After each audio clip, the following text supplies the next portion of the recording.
I used to believe marriage was sacred. When I said my vows, I pictured forever, gray hair, wrinkled hands intertwined, a man who still looked at me like I was his whole world. And for a while, I believed I had that. But over the years, reality chipped away at the dream. Empty chairs at dinner. Pecks on the cheek instead of kisses that lingered. Conversations reduced to household logistics.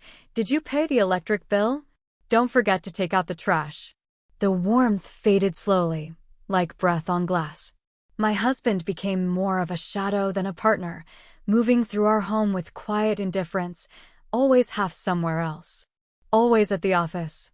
And then, someone started noticing me. My stepson, 18 and all sharp edges and quiet confidence, began to watch me in a way that unsettled me at first. He wasn't obvious. His glances were fleeting, his posture casual, but his gaze always lingered just a beat too long. Like he saw me. Not just a woman, but me.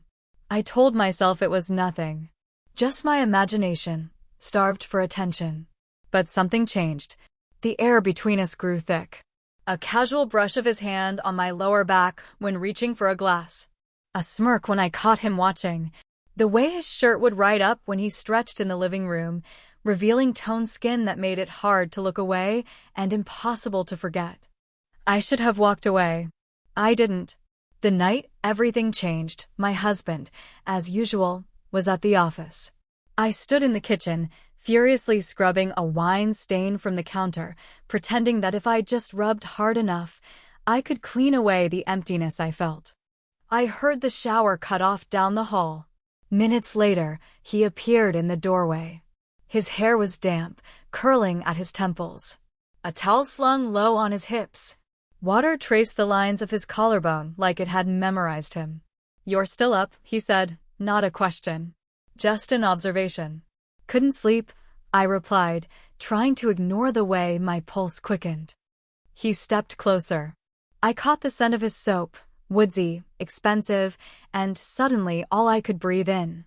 "Dad working late again," he said, like we shared some kind of secret.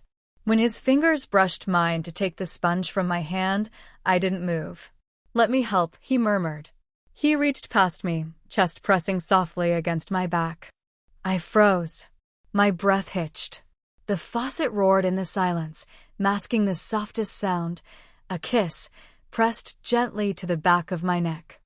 I should have slapped him. Screamed. "Run." Instead, I went still. "Tell me to stop," he whispered. I turned. His eyes met mine, not hesitant, but hungry. The sponge fell from my hand, hitting the floor with a wet thud. The next morning, I stared at the ceiling while my husband snored beside me, his arm heavy across my stomach. I told myself it was a mistake, a moment of weakness. But when my stepson smirked at me over breakfast, eyes full of knowledge, I didn't look away. And when my husband kissed my forehead before leaving for work, all I could think was, "You should have looked at me like that one more time." What began as a spark turned into a fire neither of us could control. A game of stolen glances, almost innocent touches. He'd corner me in the laundry room, breath warm on my ear, whispering things that made my knees weaken. "You taste like regret," he once said. I hated myself. I told myself I'd stop. But I didn't, because for the first time in years, I felt seen. The day everything fell apart, it wasn't with a crash. It was silent. My husband walked into the kitchen just as his son's hands gripped my hips. There was no shouting, no tears, just devastation, carved deep into his face. And I didn't feel guilt. I felt powerful. Now I sit at my stepson's graduation party, sipping champagne while my husband avoids my eyes across the yard. Our marriage is a shell, intact, but hollow.